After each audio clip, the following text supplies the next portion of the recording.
अस्सलाम वालेकुम स्टूडेंट्स, हिंदी की क्लास में आपका स्वागत है। अभी हमने लालची कुत्ता कविता पढ़ी, जिसमें हमने सीखा कि लालच नहीं करना चाहिए, लालच बहुत बुरी बात होती है। अब हम उसका प्रश्न उत्तर करेंगे। पहला प्रश्न है, कविता से उचित शब्द चुनकर रिक्त स्थानों की पूर्ति करो। एक कुत्ता जो बहुत लालची भाग चला लेकर रोटी। पहला है लालची। पड़ी रास्ते में उसके एक नदी बहुत जो थी छोटी। तीसरा प्रश्न है, जाने को उस पार नदी के रखा था पतला पटरा। चौथा प्रश्न, पानी में देखा एक कुत्ता उसके जैसा था जो दिखता। पांचवा प्रश्न है, बहुत चक्का सा लगा देखने खड़ा रहा मुँह बाए। छठा प्रश्न, बच्चों इसको कभी न भूलो लालच बुरी बलाए। तो इस तरह से हमने रिक्त स्थानों की पूर्ति किया। आगे का प्रश्न है, दिए गए प्रायों में से सही उत्तर चुनकर लिखना है। कुत्ता भौंका क्योंकि तीसरा उत्तर सही है, वह परछाई वाले कुत्ते की रोटी पाना चाहता था। दूसरा, पटरे पर संभल संभल कर चलना पड़ता है क्योंकि पटरा बहुत पतला था। सेकंड वाला उत्तर है। लालच नहीं करना चाहिए क्योंकि वह बहुत बुरी चीज़ है। तो जैसे मैंने उत्तर यहाँ पे टिक किया है, 3 ऑप्शन है, आपको पूरा उत्तर खाली जगह में लिखना है। तीसरा प्रश्न है, विधानों के सामने सही अथवा गलत लगाओ।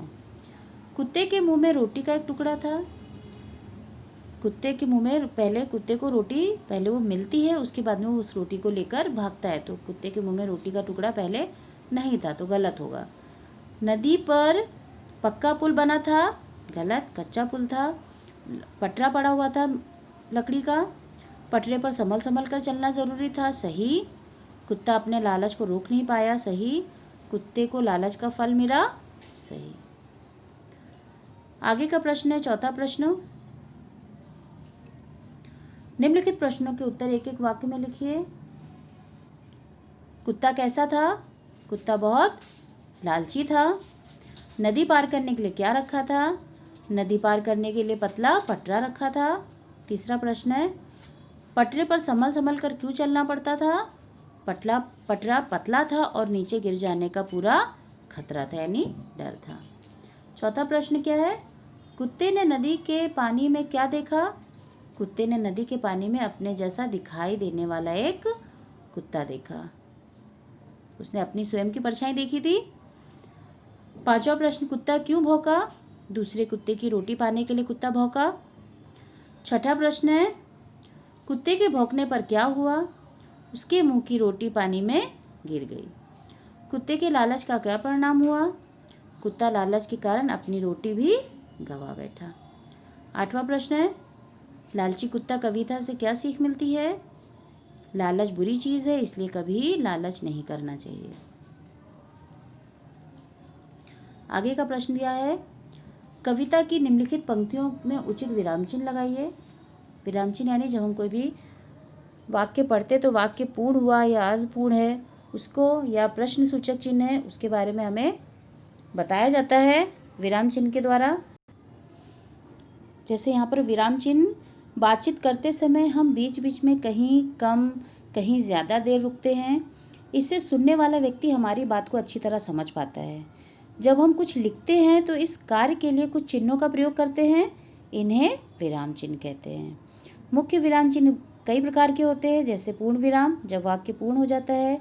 अल्प विराम यानी कि छोटा विराम लिया जाता है। अर्ध विराम यानी कि वाक्य पूर्ण नहीं हुआ, आधा है। प्रश्नवाचक चिन्ह, जब क्वेश्चन पूछा जाता है। विस्मयादिबोधक चिन्ह, जब हम मन के भाव व्यक्त करते हैं। उद्धरण चिन्ह, इन्वर्टेड कॉमा लगाते हैं। ऐसे बहुत सारे विराम चिन्ह हैं। तो यहाँ पर हमें कविता में वो विराम चिन्ह दिया गया, हमको वैसे ही विराम चिन्ह यहाँ पर लगाना है जो इस वाक्य में दिया गया है। नदी बहुत जो थी छोटी, वाक्य पूर्ण होता है तो पूर्ण विराम। उसका हिस्सा भी हथियाऊँ, यहाँ पर क्या दिया था? प्रश्न सूचक चिन्ह, प्रश्नवाचक चिन्ह, क्वेश्चन मार्क।